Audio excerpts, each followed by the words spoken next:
Welcome back to the Two Egypts Talking Fitness podcast. I'm Jack McGailey, Egypt 1. This is Egypt 2 over here, Keith O'Rourke. Hello, everybody. I don't know what the cameras are doing at this moment in time, but I don't know if you can tell the theme of today's podcast already and who we have on. But when I tell you the excitement that the two of us had when Stephanie told us that she was available for coming on the podcast, we were absolutely over the moon. And for anyone who doesn't know Stephanie, I don't know where the fuck you've been, but Stephanie has had an incredible football career that's taken her from Dublin to Dundalk, across Europe and the United States. You laughing because I said Dundalk? Oh, yeah. I had to get That's playing professionally for clubs including Albi in France, Sunderland, Fiorentina, Houston Dash, before finishing her playing career with Shamrock Rovers in Tala.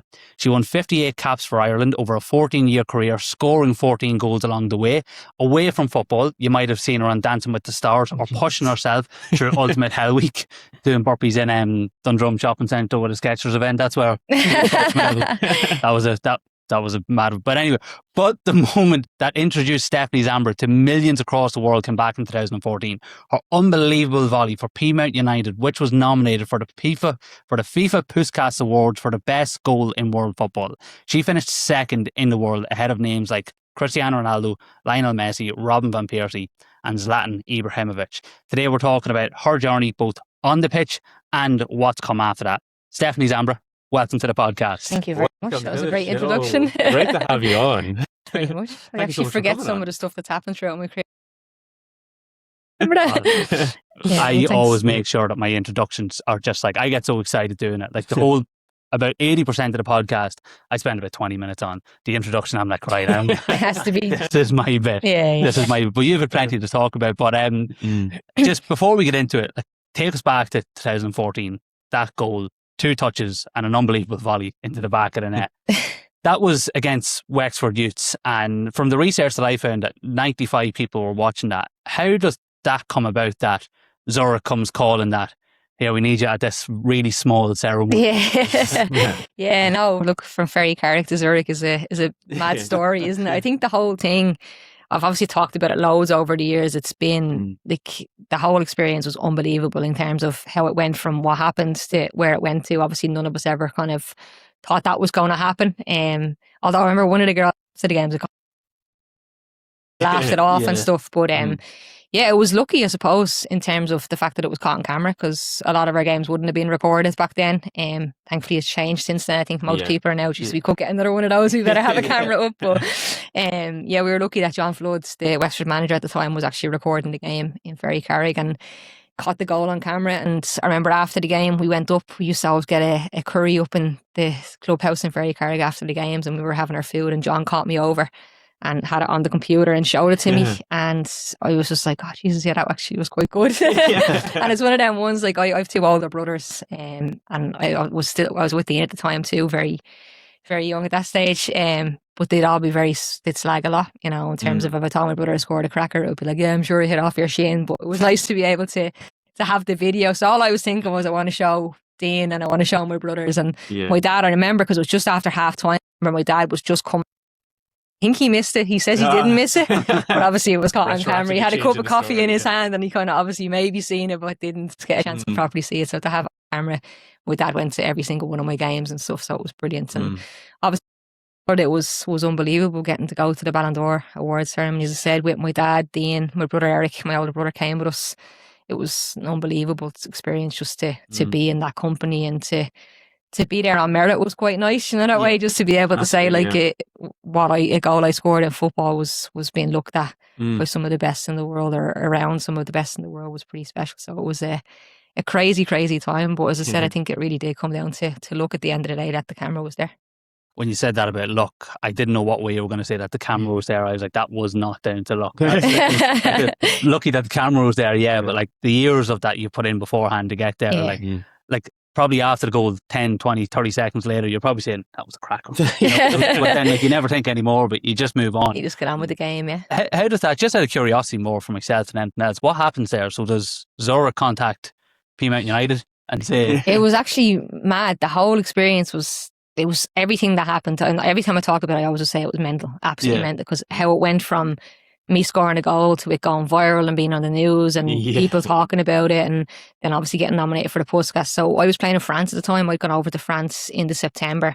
I think it might have been the October, November where we got the notification to say, I actually got on Twitter. So I was on my phone one night and like my Twitter just started absolutely hopping. Like it went from 3 notifications to 1,000 notifications. Like obviously everybody messaging, liking it.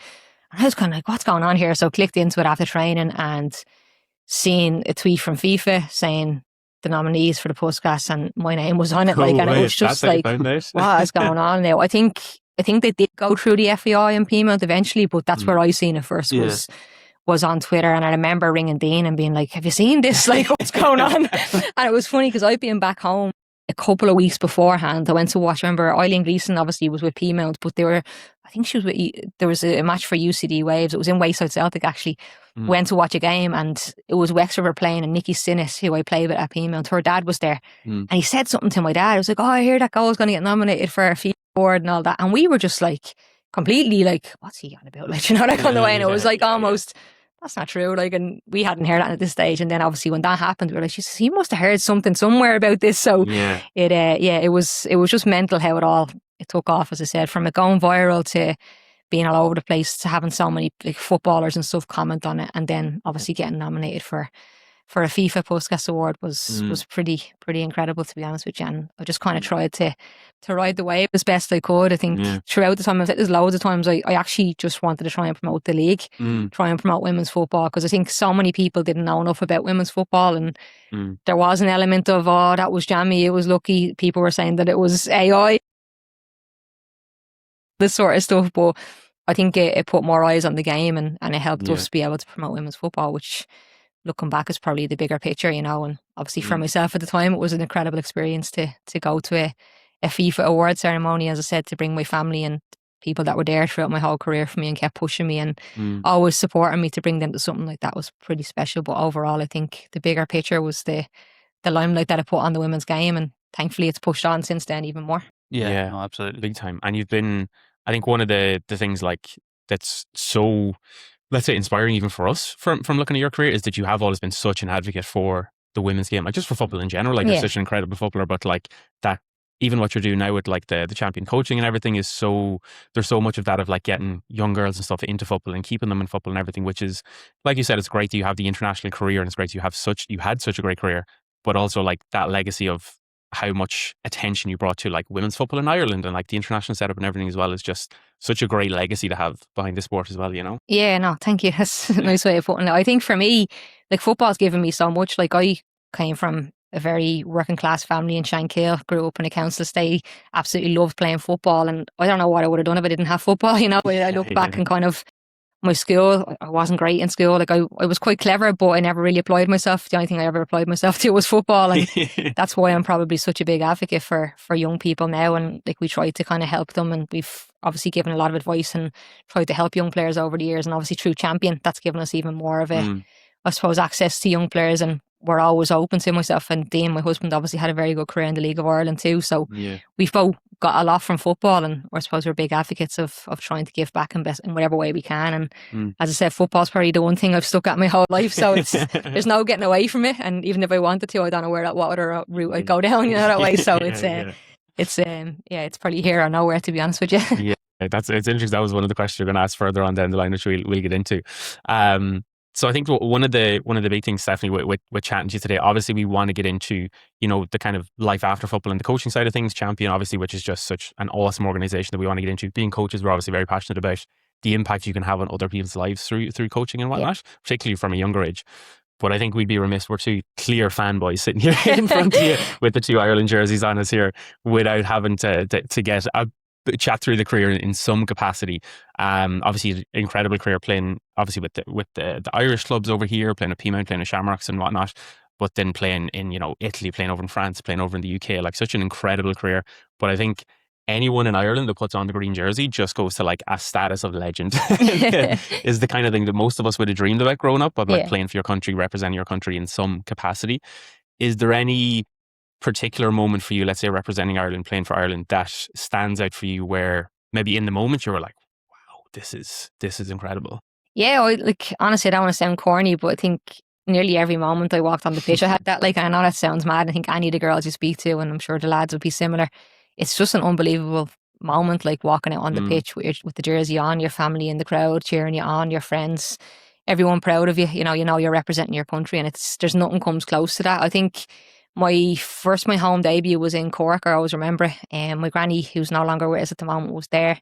And she was always a big fan of mine as well. I hadn't got a clue.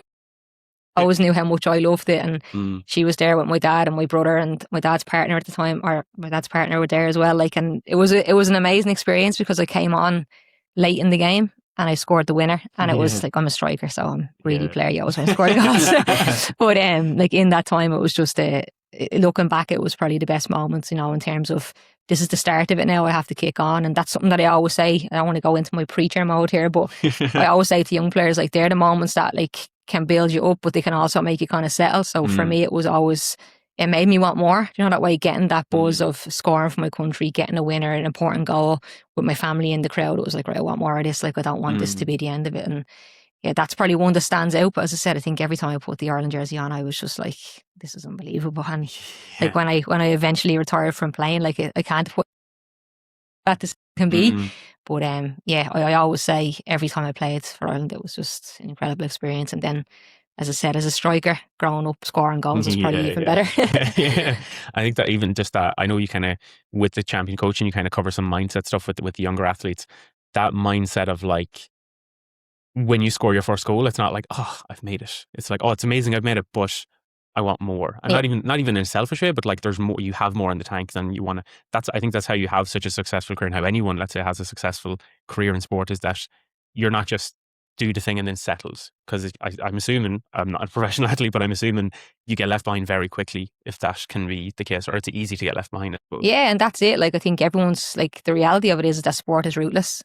Someone's always after your jersey. New coaches come in, you've got a different perspective. Like, I could have a coach one time with me who loves me and loves everything I do, and then you have a new coach come in, maybe they're not that sure about you, so you have to work hard to prove them wrong and prove yourself to them as well, which was a constant thing throughout my career. I think after the podcast as well, like, my career probably got harder because there was almost more expectation. I was expected to go out and score worldies every weekend. You know that way? It's like, Jesus, lads, give me a chance here. Like, I like scoring a few tap-ins, but like, it did. Everywhere I went, I felt like there was almost an expectation of me to be this superstar, and I was very shy at the start. Like, I was always a very quiet girl. Like, and even within a dressing room environment, I was kind of one of the more quieter ones. It wasn't until I got older, obviously, and was more experienced, that I probably became more vocal. But when I went to clubs like Sunderland and stuff, I remember going to Sunderland after having the disappointment of America. I remember walking in, and one of my first training sessions at the club, I had Sky Sports News, BBC, Northeast, a few different, wanting to do interviews with me after training, and I was just like, these are all going to think I'm the biggest Charlie ever. Do you know that way? Like, and like, that was just what it was, and I couldn't say no to it. But I also was like, I want to focus on having a good training session here, and my teammates getting to know me, and like them understanding that that's not who I am. Do you know that way? Like, but that was after the podcast, that kind of tended to follow me around a lot, but it made it difficult for me in a lot of places, as I said, because. And I suppose at the time I probably didn't understand it, but like, I suppose if that was me from the outside looking in, you probably would almost have a different perspective of a person when they're coming in and doing that. And there almost is an element of, as I said, who's your one thing she is type of thing. Whereas it wasn't me wanting to do it. It was just the club obviously looking to try and capitalise on as much kind of media coverage as they could. And obviously the media looking to try and get a good story and stuff. So that was always hard. Like, every club I went to, even when I came back to Ireland, I remember coming back to Peamount, and a lot of the girls would have known me, but not known me. I would have played with some of the girls over the years, so they knew me well and knew the type of person I was. But I always remember one of the girls, Karen Duggan, who I would have played with, telling me that one of the players was annoyed that I didn't follow her back on social media. And I was just like, Jesus Christ. Come on. But like, I genuinely use social media as like a platform to try and promote like business, all that sort of stuff. I use it as like as a tool for that. And I'm not really looking at who follows me and who I follow. I remember kind of thinking, like, she must obviously just thought that I thought I was better than her and I couldn't follow her back. But it wasn't in my head to even think of it. So I feel like everywhere I went, as I said, there was almost a perception of the type of person I was before they got to know me, because of all the stuff that you see on media. And that can make it difficult for any player going away to a new club. It's difficult, but with all of that on top of it, it almost made it more difficult for me to settle in, as I said, in a lot of the clubs I was in. Sounds like it's very overwhelming. Like, nearly when you're in different clubs and different environments, and then you're going into new clubs with people you don't know, and then they probably have probably quite easy to Google you, and then that comes up. How did you keep yourself grounded with that overwhelm? Was it because I'm sure that at times it probably carried on to the pitch, or were you just able to completely park that in the dressing room or at the front door of the training pitch? A lot of work, to be fair, and I'm very lucky, as I said before, to have my family keep me grounded. They'd never let me get carried away. They used to slag me all the time, and I got 15 minutes of fame will be over soon, all that sort of stuff. I got that a lot with them, and they kind of keep me grounded. I know there's so much talk about mental health in football and stuff like that, but I'm a big advocate for mental resilience, having that little bit of, do you know what, people are going to have an opinion. It's up to me to just get on with it. I can't affect what people think. The only thing I can do is affect what I do in the moment and what I bring to any team that I play in. And I always just try to do that. I think looking back on my career, anywhere I've played, I still talk to quite a few people. I still be in touch with a lot of my coaches, and I think I always was very professional, and they would always say that about me. So I think I done myself proud in that sense, but definitely it was difficult because, as I said, as a young player, you're just coming in wanting to play football and you want to do well, and when there's a perception of you and people just automatically think they know you without getting to know you, it can be difficult because, as I said, I was a quiet person and I wasn't kind of one that would come in and maybe explain that to people. I just expect them to know it of me nearly, that way. So that always kind of made it a little bit of an uphill task for me. Every club I went to, it was like you're almost having to prove yourself as a nice person and not a Charlie as such. And then it's kind of like right now it's down to the football. So it was hard to try and balance all of that in a new environment and meeting new people and stuff. But I think, as I said, looking back, when I was there for maybe a season or so, people got to know who I was as a person and seeing that I was there to help the team, and I wasn't a Charlie as such. So so that kind of, it was okay. But those first few months, and I remember my first year in Sunderland was very difficult in that sense,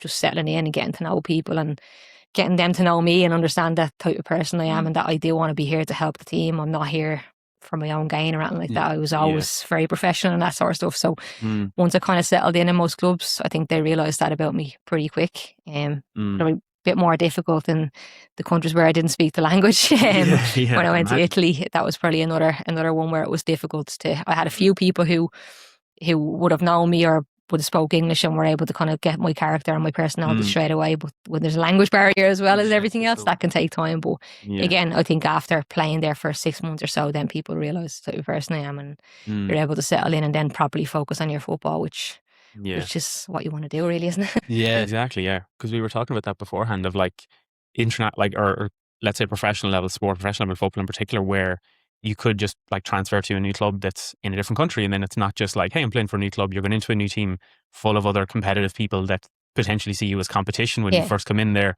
before they see you as a teammate. And then you've got the language barrier. I remember talking to someone about that before, where when a professional footballer makes a transfer and moves to a different country, that's such a change. Your whole life with you almost. The challenge of settling in with a new team anywhere is tough. Doing it internationally and abroad and stuff, it must be super difficult. And fair play for because even you had France, Italy, over in Sunderland, it's such class teams to play for. But I can't imagine that's a tough change going into those environments. Yeah, and I always said to myself, when I was playing for Piedmont and obviously the goal happened, before obviously the whole postcast thing, I was already in France. I'd already made the decision to go away because I felt I'd hit a stage, I'd won the Golden Boot a couple of times, we'd won the league, we won the cup. I felt like I hit a stage at not a little extent, because I now say to young players, there's so many young players now who want to go away before they've done anything here, and you're they're not going to be mentally prepared for it. They're not going to be mature enough to understand what comes at the next level. Like you say, people are ruthless. You're coming in taking their position. They're not going to be that welcoming as they would be maybe in a more amateur environment or a friendly environment in the League of Ireland. So I felt like I'd hit a stage where I'd obviously, as I said, I'd made my debut for Ireland. I played on international, senior international for a little while. I'd done well at Piedmont. I'd won lots of things, and I was kind of I'm ready for the next step, that way. And I think once I went away to France, I kind of said to myself, I want to take on opportunities that I get. I don't want to just take the easy route. I want the challenge, that way. And I've always been that way. And whether it goes good or bad, I think it's important to try them, and I think everything that I've done, without sounding corny, I've learned something from, whether it be on or off the pitch. It's moving abroad to another country, a new culture, is character building. Exactly. It's something that stands to you for the rest of your life, whatever about your football career, but just living in a new country, having to even just I say to the young players now that go away, it's like, it's not just about going playing football. It's sorting your utility bills. It's getting somewhere to live. It's getting your Wi-Fi in. It's getting your TV, like all these different things that you wouldn't have even thought about living in Ireland, because your parents do it for you. Like, so, so going away is a big character building thing, particularly in women's football, because the reality of it is that you're not, like most men who go away to play get looked after. Everything's done for them. Whereas the women's game is probably not quite there yet. So you're having to do all those things yourself. So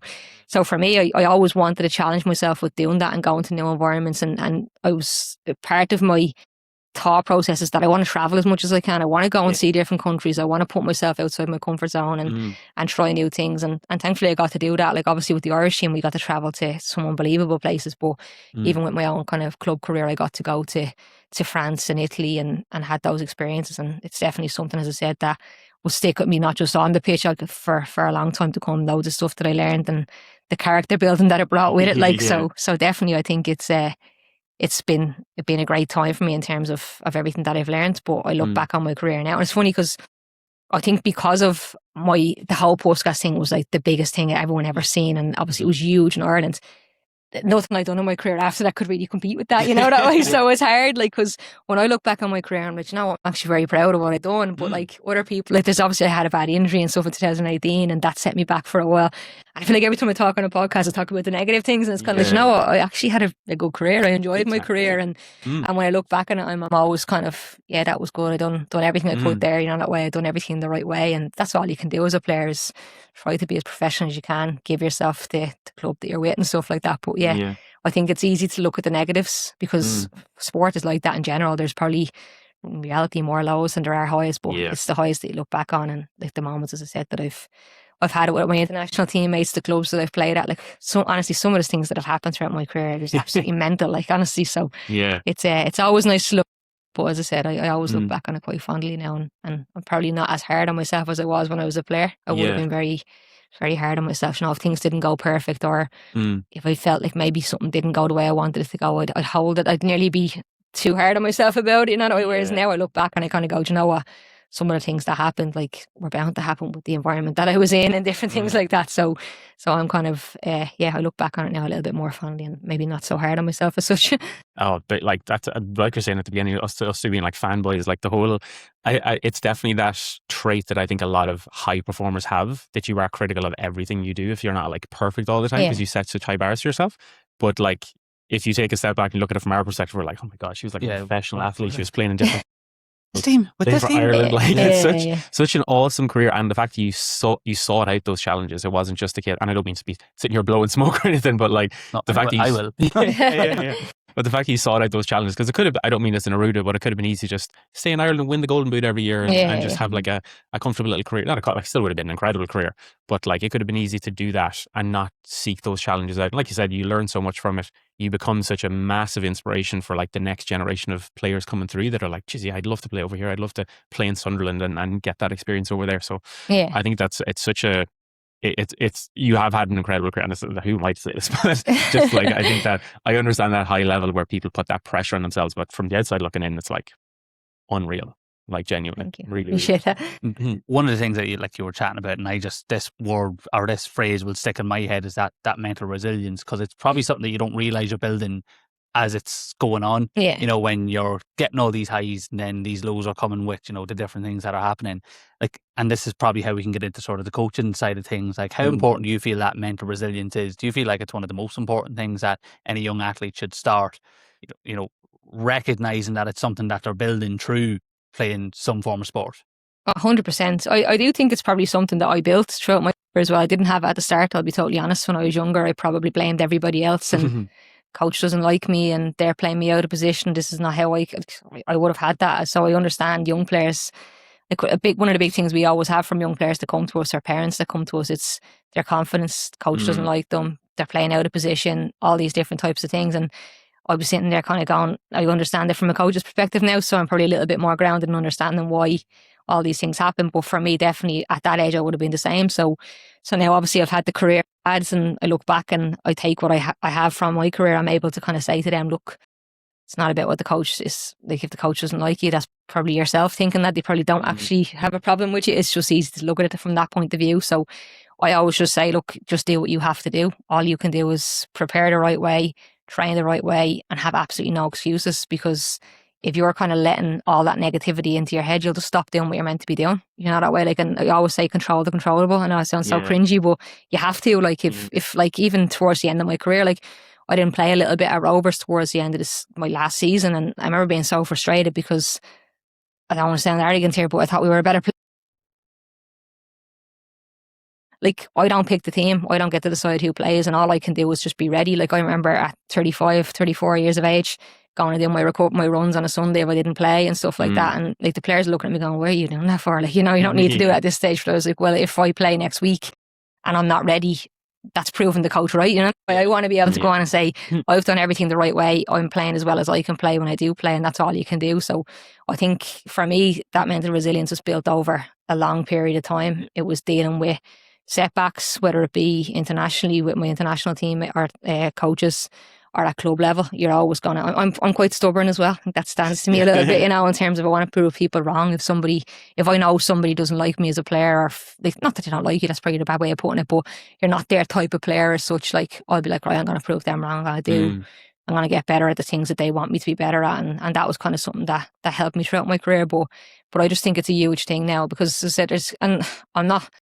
underestimating or undervaluing the importance of mental health in sports, but I don't think we talk about mental resilience enough. Like, and I worked with a coach recently enough who would say, like, a lot of players are being told what they want to hear, not what they need to hear. And that's a big thing too, you know, for my family. As I said, like, if I came home and feeling sorry for myself, if Dean was at my match, he'd say to me, he didn't play great, like, you know. And it wouldn't be like, oh no, he's brutal, why did he take you off? It would be like, probably could have done better there. And then I'd be annoyed at him for a few minutes, maybe a bit longer than a few minutes, but I'd also be kind of like, Jesus, maybe he's right, you know, that way. And then I'd be able to kind of go back into the new week of training, not having a chip on my shoulder, but going, right, I want to improve on this, this and this, because I had that honest conversation at home. But some players get told, oh, that manager doesn't know what they're doing, that coach doesn't know what they're doing, you'll get your chance, all this sort of stuff. I think that sets players into a frame of mind of that I'm always right, and I don't have to improve, and I don't have to do all the things they're asking me to do. So that's probably something, as I said, that I've picked up. I've answered that in a bit roundabout way a little bit, but it's taken me time to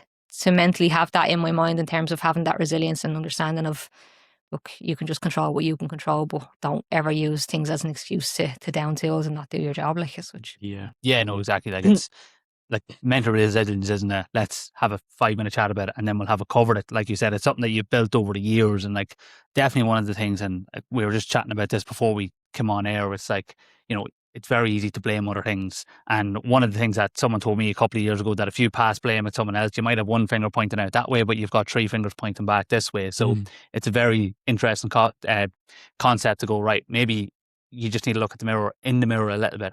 I was the same with you. I played Gaelic football, and like a couple of years ago I would have said to my dad, well, why do you think, you know, I scored 2 points? And he was like, yeah, but you give the ball and then you stop. You know? And I was like, I scored 2 points playing centre half back. So just having those people at home not to tell you what you want to hear. Because you're never. It's always challenging you, isn't it? Like, my dad would have been exactly the same. Like, my dad's probably hard on me at times, but like, I knew then if I did play well and he told me I played well, I must have played well then, you know, that way. So it's a lot more. It means more almost than just being told what you want to hear all the time. I think having those people around you, as much as, like, I think it's important that dads or parents build confidence in young players. Like, you don't want to be slating them every week or anything like that, but I do think there has to be an element of, if you see your child or your player getting a little bit carried away with themselves, it's there's always something to improve. Like, there's always something you can get better at, you know, that way. Yeah. Exactly. And like, success leaves clues. Like, I mean, you're here now, and, you know, after an incredible career, after, you know, like you said, your dad being like a little bit hard on your performance, critical of your performance, if he was coming home every day saying, you get on great, I know you put 10 balls wide and you didn't practice, but that's fine, because that's the coach's fault. You wouldn't have you probably wouldn't have the international career that you had. You probably wouldn't have had all these opportunities. So it is massively important for parents to, yes, encourage, but at the same time, hold accountable might be the right word. Yeah, that's the big word I use, accountability. Like, I think even in my last year at Rovers, like, it would have been something that I would have said as a player. Like, obviously as one of the older players, I would have said, like, you have to have a bit of self-accountability. You have to have a little bit of self-reflection. It's not everyone else's fault if you don't win a game. You've played your part, like, and how do you look at it? And I think accountability is something that I always use with young players. It's like, you have to look at yourself first, and then if you're looking kind of going, I'm doing absolutely everything I can do, well, then maybe it is a bigger issue. But if you're not, then you still have your part to play, that way. Yeah. And it's great now because this leads into exactly kind of where we, after talking about like getting into, I guess, the career a bit and seeing the personality behind the player, I guess, a little bit more in terms of how you kind of, what got you where you are now, or got you, let's say, in the career. When you finished up playing football, you kind of went straight into coaching. So there's like that, we were talking about it as well, how I can only imagine the end of a football career. Like most people don't retire from like their job until they're like in their 50s and 60s, but a professional athlete usually is somewhere in like the mid to late 30s, you're kind of retiring. And I can only imagine that's an incredibly daunting situation to be in, of like, oh, the thing I've been doing my entire life, you're kind of coming to the end of that, like what comes next? And you see a lot of times in different sports and different athletes, whether it's, they do go into coaching, whether they go into punditry, which, he's done a little bit of with the World Cup and stuff this summer as well, which is really cool to see. Some people take a break from football entirely. What was it for you that was like, okay, I don't want to just leave the game immediately? You clearly have that passion for like helping other people get to good position, like coach other people and whatnot. So was that kind of the drive behind, like, I just want to go straight into coaching? Or yeah, it's probably a little mix of everything. I always knew I wanted to be a coach. I think as a player, I was always very tactical and analytical. I always looked back on games and wanted to kind of fix things. And as I said before, I always wanted everything to be perfect as such. So I always knew I had a coaching bug. I wanted to be a coach. We set up Champion Coaching about 7 or 8 years ago now at this stage. So I had this in the background running when I was still playing. And when I came back to Ireland in 2020, I got a bit more stuck into it in terms of really looking to try and push that forward and have it to be something that when I stopped playing, I had this to focus on. Because as I said earlier, and the only thing I've ever really been good at is football, that way. And I think it's something, I've probably been harsh on myself there. I reckon I'm good at a few other things. But the one thing that I really stuck at was football. So for me, the natural progression was always going to be into coaching. I think in terms of going into it, I'll be honest, I think like when you finish playing, you give so much with that. It's exhausting. Like you do be absolutely just mentally fried after every season. You need that break away. And I was probably in the mindset of maybe I'll take a year out and then decide afterwards. And then probably had a couple of conversations. I probably decided halfway through my last season that I was going to retire, like 100%. Like I had a couple of times over the previous seasons, will I, won't I? And it was more so, I felt I could have played for a bit longer because I wasn't the type of player that was thundering around the place and needed to be 100% sharp and fit. Like I was quite a tactical player, so I used my head a lot. So I felt like I could have played for a bit longer. But I think looking around the dressing room, there were a lot of younger girls, lots of talent, but I just kind of felt like the time was right. I was almost like looking around going, will we win the league next year? It's probably not. I think we're probably about a year or two, maybe 3 off being really competitive and going to win. I knew I wouldn't be sticking around for that long. So when the opportunities came with coaching, I was asked to do the player to coach program with the FEI. And that was kind of getting involved with the underage international teams, being in with the coaches that are in there and learning from them. And that came up, and that would have probably started in November, I think it was, my first camp. So I kind of was like, look, do you know what? The time is probably right. Things are falling into place here. And I also didn't want to not do it and then miss out on it as well. There's almost that element of, I don't do that, what am I going to do nearly, that way. So I think naturally, as I said, I probably wanted a break, but I just said, look, let's get into it now straight away. And it's the same after every season as a player. 2 weeks after the pre-season finishes, you can't wait to get back, that way. So you need that moment of like just switching, you're back into the game mode and wanting to play. So it was the same thing. I had the opportunity to go with the Irish team. The Rovers thing probably happened a little bit later. Collie had always said to me he wanted me to stay around, but it was never kind of a real discussion, that way. It was just kind of like, oh, you have to be a coach, you got to stay on board, you've got to be involved. But it never was actually like, something that we sat down and talked about. And then he rang me. The budget at Rovers wasn't great, although people think their budget at Rovers is huge. That's what I took a significant paid dip, like from what I was getting as a player. And I was kind of going, Jesus, do I want to commit to this? I've done it for so many years. Do I want to commit to going around the country again? It's the same kind of commitment. It's actually more of a commitment than being a player, because you're arriving so much earlier to set up and all that sort of stuff. And I think when Collie said it to me, I knew I wanted to be in there because I felt I could help in terms of, I suppose, my perspective as a season coming in to help Collie and Kieran as coaches. I felt like I could bring a little bit in terms of like explaining to them kind of what I felt could work better, all that sort of stuff. So I knew I'd have a little bit of a part to play and almost have the players back to say, I'm going to try and do this, and like, these things might happen a little bit better. And like, Collie and Kieran were brilliant. Like, honestly, I loved working with them. They were great coaches. They brought up the standards within the group and stuff like that. but they'd never worked in the women's game before. So I think there was a learning curve for them in terms of the differences in the game. And I thought I could maybe bring a little bit to that. And it worked really well. And then I think obviously the whole me going to be the head coach towards the end of the season was mad, because it was never something that I didn't foresee it. Like, I kind of thought, I'll do this. I'll be kind of in, but not fully in. That way I'll be able to, if I need to take a time off. Although anyone that knows me knows that I don't take much time off. And I hate people missing training, so I'd never do it, that way. But then, when Collie decided to leave, I remember having a conversation with Collie and trying to get him not to. I was actually about to go on air for the Euros. I was working in Switzerland at the time on one of the semi-finals of the Euros, and I was literally doing commentary. And it must have been 7:45 when you rang me, and I was going on air at 8:00, and I was like trying to talk to him, and like I was like, just wait, don't do anything yet, wait till after the game, let me and I didn't know what was happening, hadn't heard what hadn't happened at home and where the decision had come from. Obviously I was very grateful for Collie for bringing me into his staff, and like when he decided, as I said, to walk away, I was kind of trying to get him to stick it out. We had a semi-final coming up against Shells in the FAI Cup. I knew we probably weren't going to go and win that, but I was like, just stick it out for that game, go and try and get the FAI Cup, all that sort of stuff. And then he'd obviously made his mind up, and then when after the game, then there was a lot of talk around who was going to take over in the interim, and they asked me would I do it, and I asked Collie what did he think, and he said no, definitely take it. He actually said that he recommended me and stuff like that. So because there is part of it, like when you're with someone, you want to be with them and you go with them because you want to be loyal to the people who've given you the opportunities. But at the same time, I felt I didn't want to leave the girls in the lurch either. That way there was still I had that attachment to the players and to the club, and yet the head role kind of came my way and out of nowhere as such, and that was kind of a whole new experience again, which I really enjoyed.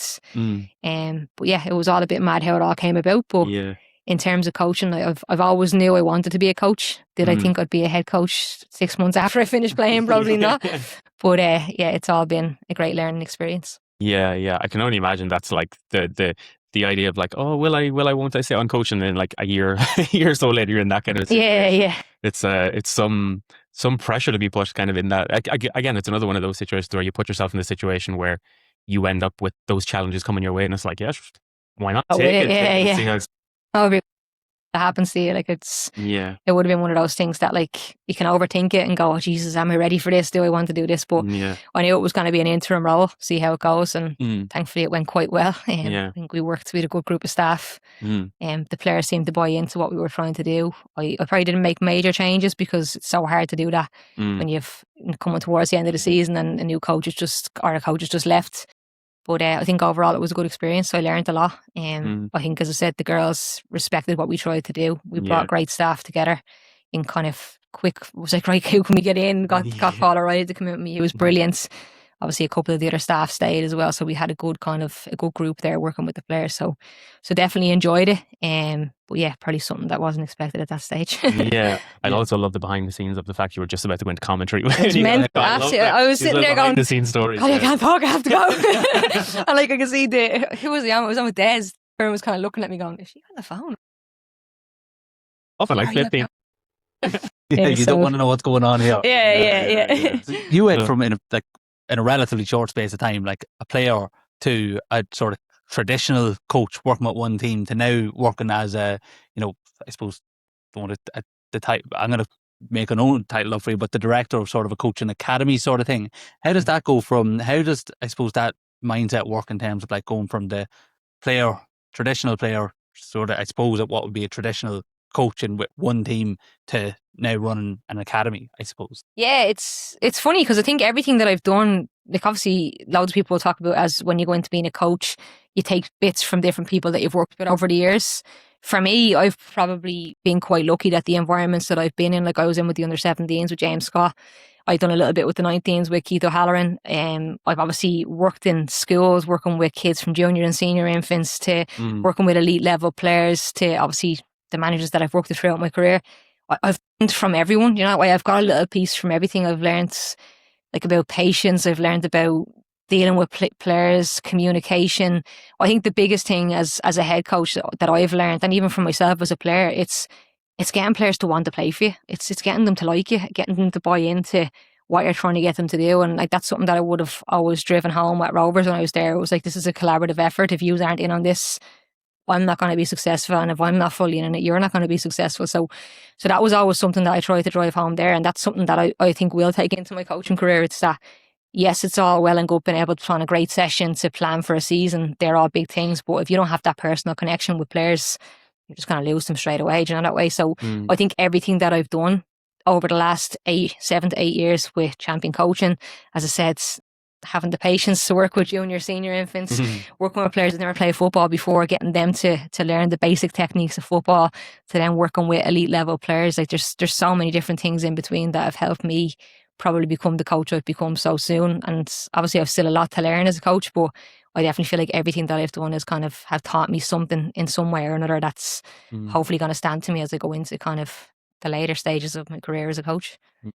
And when you think about like champion coaching, for anyone that's maybe watching or listening that isn't fully aware of what champion coaching is, like what's the goal behind champion? Yeah, so I set up, or myself and Dean set up with the idea of, back in the day about 8 years ago, my biggest thing was I wanted to try and have a girls' academy. I wanted to give more girls an opportunity that boys have. You know, I think a lot of clubs over the years would have been very pro boys, giving them the opportunity to prepare them for professional football, League of Ireland football, international football. And I know a lot of clubs now have started to develop more girls' academies, which is great. So that was kind of my starting position, was I wanted to do that eventually. And I think as the years went on and that started to happen in clubs, it was like, right, that's happening a bit more. It was always about kind of, for me, we do camps, we do after schools.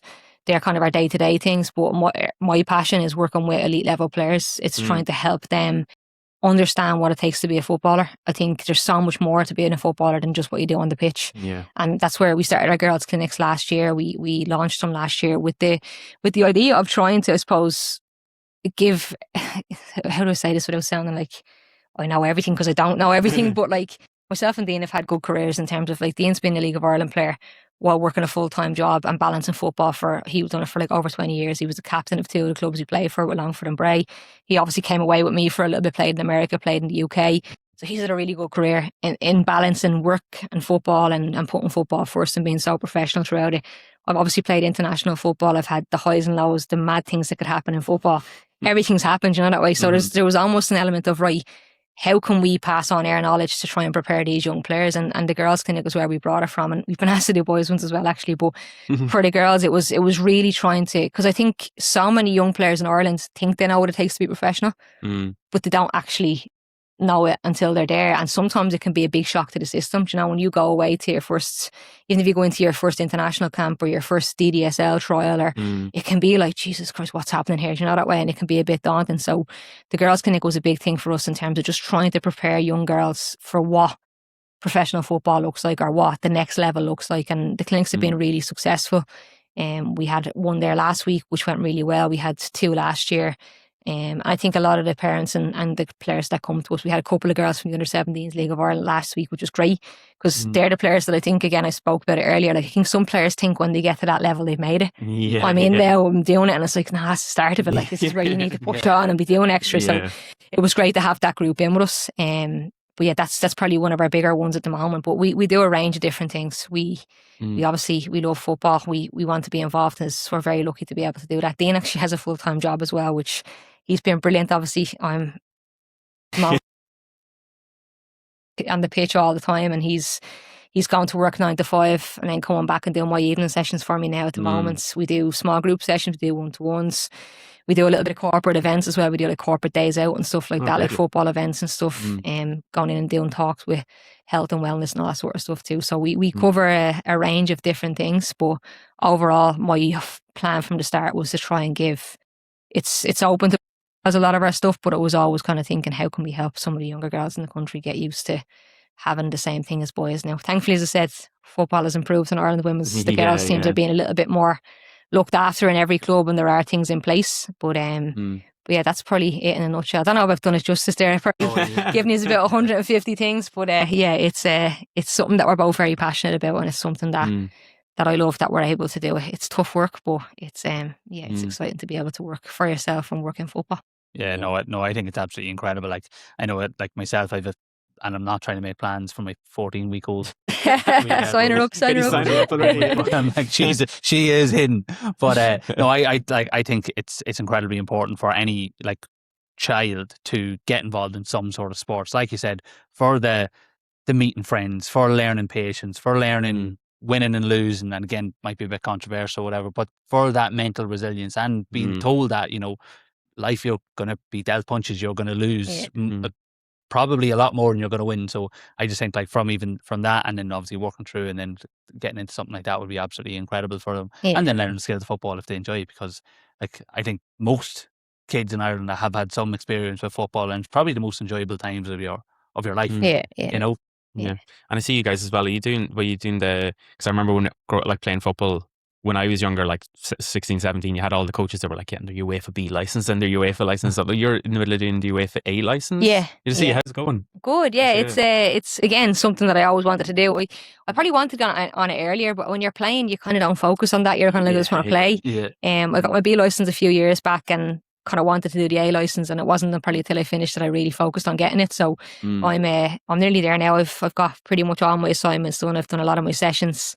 And we've got one more block left in November, so it's gone really well. I'm really enjoying it. It's been really good learning, just being in an environment where you're with high level coaches. Obviously, the assessors and the coaches that are in there are brilliant in terms of allowing you to want to be, but also giving you tips and pointers and how you can kind of improve and get better. And it's a brilliant environment to be in. So obviously, my plan is to obviously have a baby coming in September, but you don't know, it's hard to plan around that at the moment. But the long term plan is to coach. I love being on the pitch. I love being part of the teams and stuff. So definitely I do want to get back involved, but at what point that'll happen, I'm not sure. But definitely want to prepare myself. And I think one of the goals I set when I did get pregnant was that like I'm not going to be able to do everything, but I can get my A license sorted, and I want to do that throughout the time. And hopefully now come November I'll have that wrapped up and be ready to get back involved in football at some stage when I'm ready.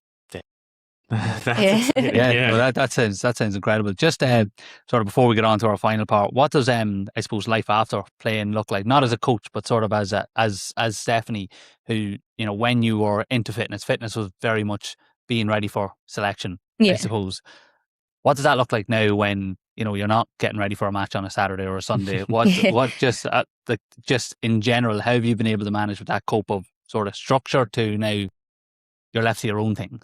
Yeah, it can be hard. I actually just done a thing there recently. We built a little home gym in our back garden. We just got a cabin. Nice. It's not the most extravagant thing at all. Like we live in a 3-bed house and we've got a small back garden, and we're like, right, let's get a gym. And it was always something that myself and Dean thought we'd like to have.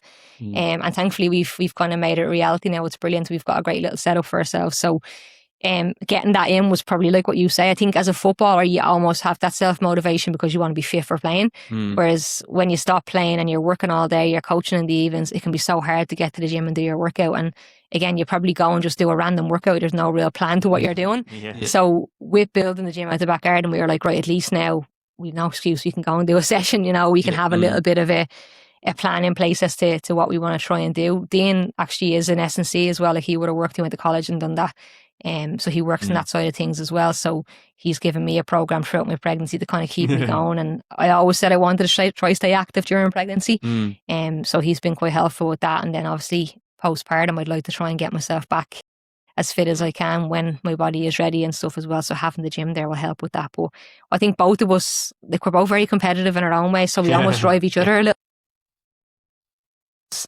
Was lazy and wasn't bothered going out, then we probably both wouldn't do it, that way. Whereas if I'm having the day, I'm like, I think I will, and he go out, I better go out. So it's one of them ones. Like, so we're both good at kind of keeping ourselves motivated. And we actually have only talked about recently.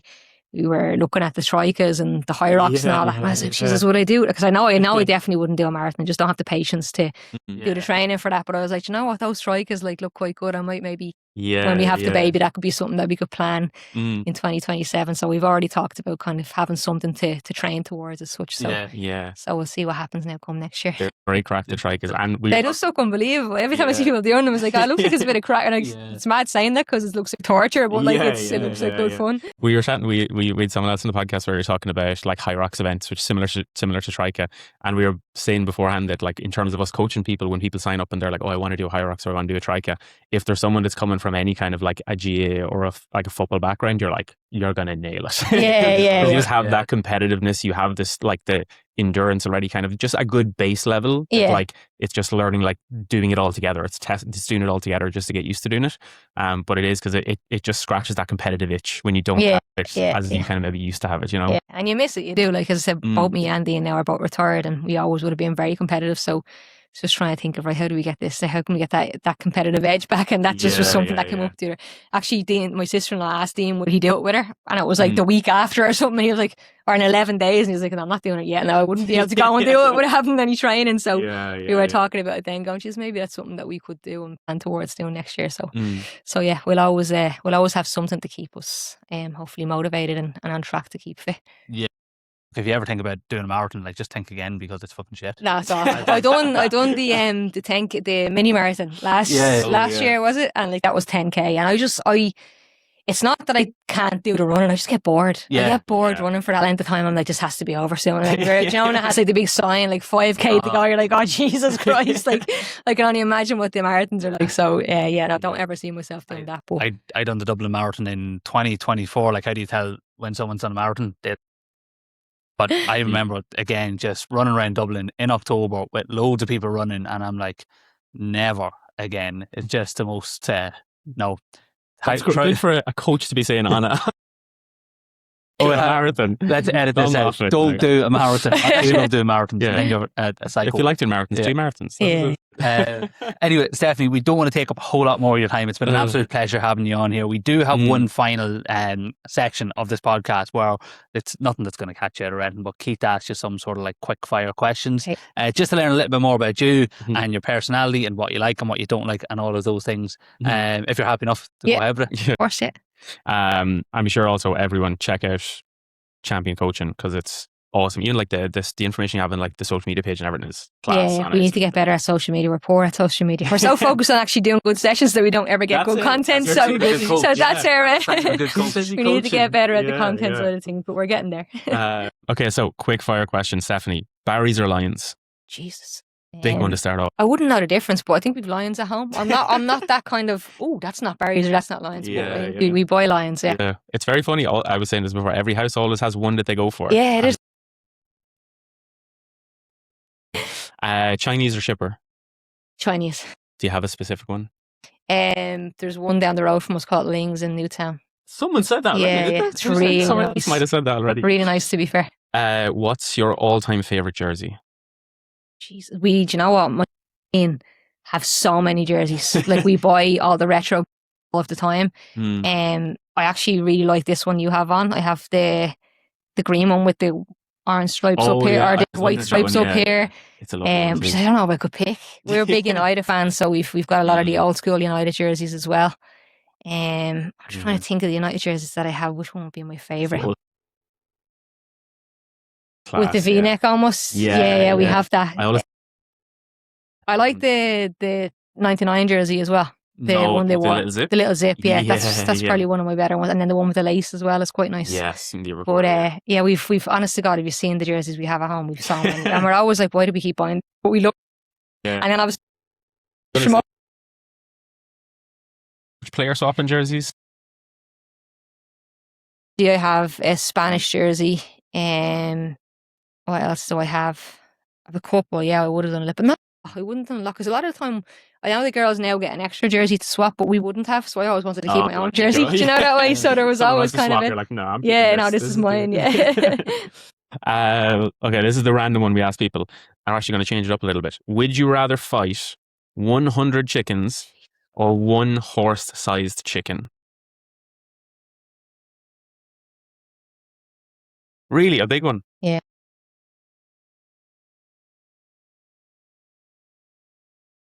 I love the thought that goes into that question. What's the best ground you've ever played at?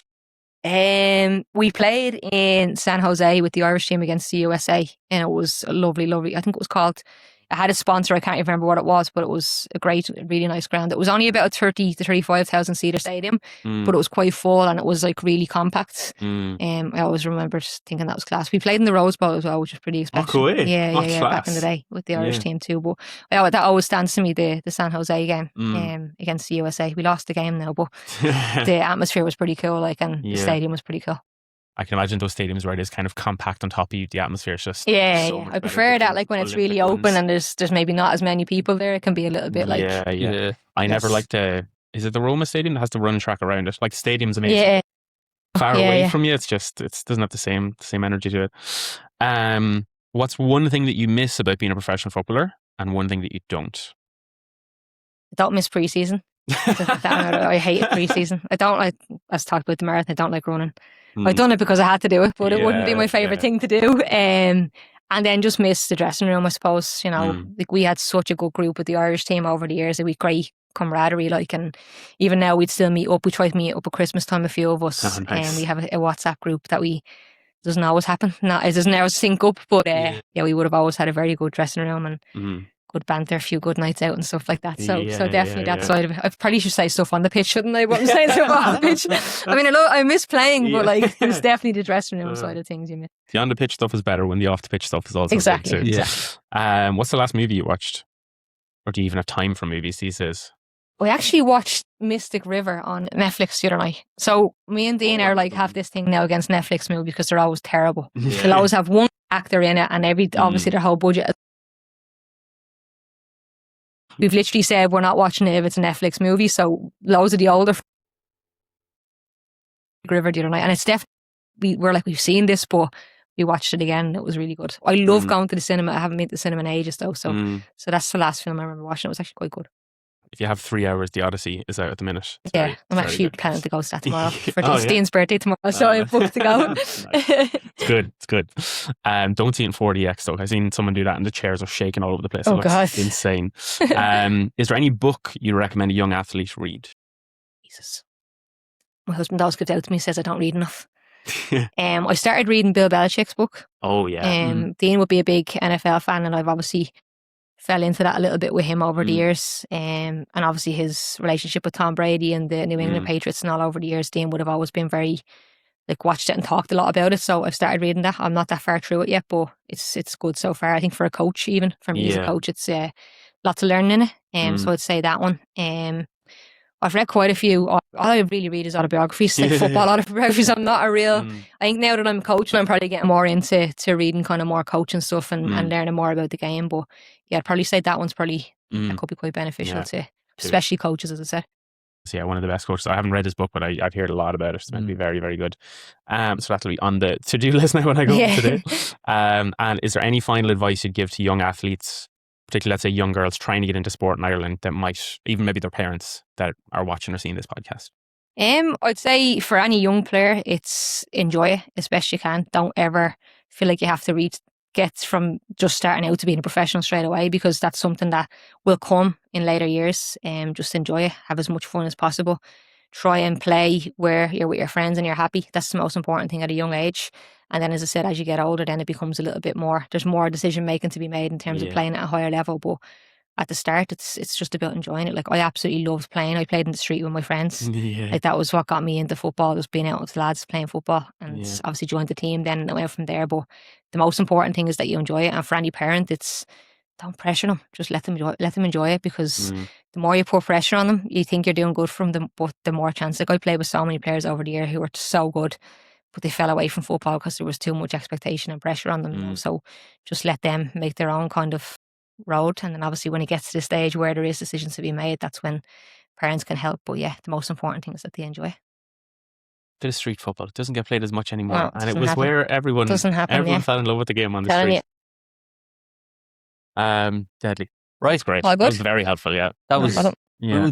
We just do the closing part first. Yeah. We always leave this in as well. Yeah. This was Stephanie Zambra on the Two Just Talking Fitness podcast. We are going to link anything that we need to link about champion coaching anywhere that you. we, because again, it would be an incredible opportunity for any young player. This is Stephanie Zambra on the Two Egypt Talking Fitness podcast with Egypt 1, Jack McGailey, Egypt 2, Keith O'Rourke. I think I'm doing the edit for this one, so you can put don't need to do anything here. I just, whatever. no work, job done. Catch you in the next episode. Thank you so much, Stephanie. Brilliant. No Thanks, problem. Stephanie. That was Thanks, lads.